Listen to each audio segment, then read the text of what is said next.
You go to the gym. You lift, you sweat. You come home exhausted, convinced you are doing the right thing. And yet something still feels wrong, a quiet, invisible emptiness that no amount of protein shakes or perfect training splits seems to fill. Your body is moving, but your soul is standing perfectly still. Your muscles are growing, but the man underneath them is slowly, silently shrinking. Nobody says this out loud. Nobody dares. But most men who exercise are doing it completely wrong. Not in technique, not in form, not in sets and reps, but in purpose. And that single invisible mistake is costing them the very thing they entered the gym to build. You think exercise is about aesthetics. You've been told it's about health, about discipline, about looking impressive in a mirror or a photograph. Those things matter, but that is the shallow end of a very deep ocean. And while you paddle around in the shallow end, half present, earbuds in, going through the motions, the ancient philosophers who built empires and led armies and changed the entire trajectory of human civilization understood something about physical training that has been buried under centuries of comfort, convenience, and distraction. The Stoics knew a law. A singular, devastating, magnificent law that transforms the act of physical exercise into something almost sacred, something that reaches far beyond aesthetics and deep into the construction of your character, your resilience, and your destiny. Once you truly understand this law, you will never walk into a gym the same way again. Stay with me, because what follows will completely reshape how you see your own body, your own suffering, and your own potential. And if Anonymous Achiever is new to you, subscribe now, because this is exactly the kind of truth we deliver every single week. Here is what most men are not prepared to hear. Physical exercise is not primarily about the body. It never was, not to the Stoics, not to the warriors of antiquity, not to the men who shaped history with their bare hands and unshakable will.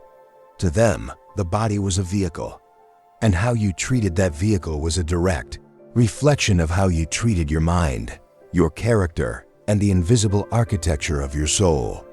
Every repetition you abandon when it becomes painful is a quiet negotiation with weakness. Every time you leave the gym early because you are not feeling it, you are rehearsing surrender. You are building a pattern of retreat so gradual, so comfortable, so perfectly disguised as self-care that you will not even notice it dismantling you from the inside. But here is what most men never realize. The body is not the destination. The body is the battlefield where the real war is fought. Think about your life right now.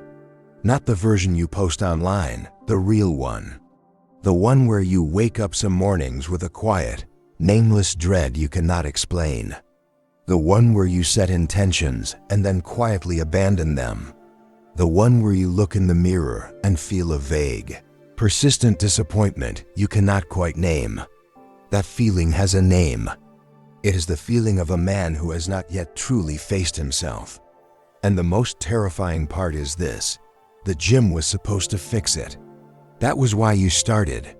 You wanted to become someone harder, someone different, someone who does not flinch when difficulty arrives. But somewhere along the way, exercise became routine. It became comfortable. It became something you do while half listening to a podcast, present in body but completely absent in spirit. And a man who goes through the motions in the gym is a man who goes through the motions in life. The next truth is even harder to accept. The law is this: the body cannot become strong where the mind refuses to suffer.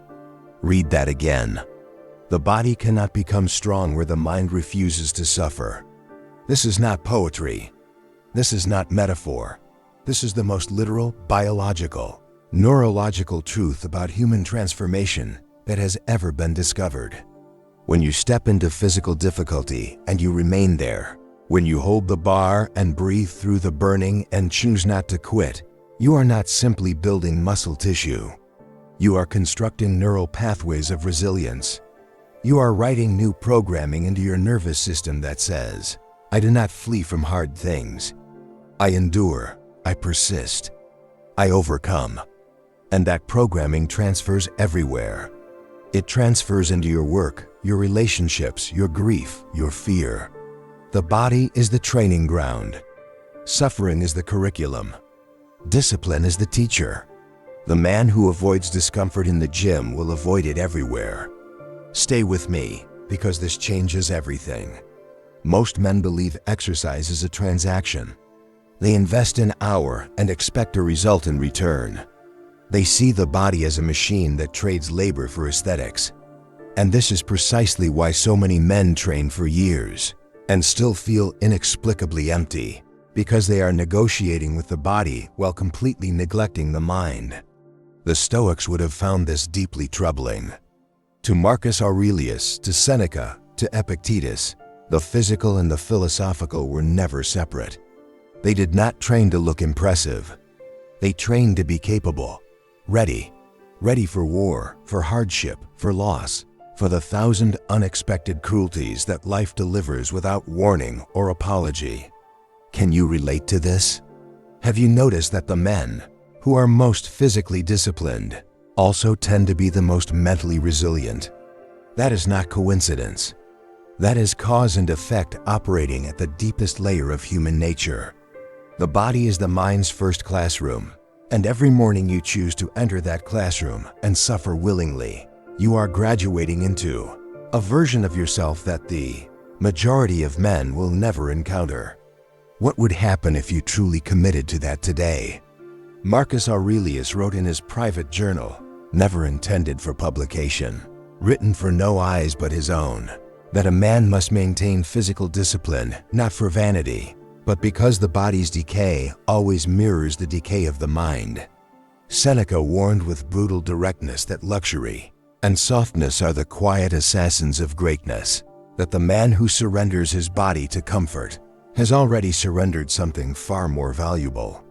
Epictetus, who spent years enslaved, whose body was broken and owned by another man, understood better than anyone alive that true freedom begins in the mind, and that deliberately training the body under hard conditions is one of the most direct paths to that freedom. These were not fitness influencers.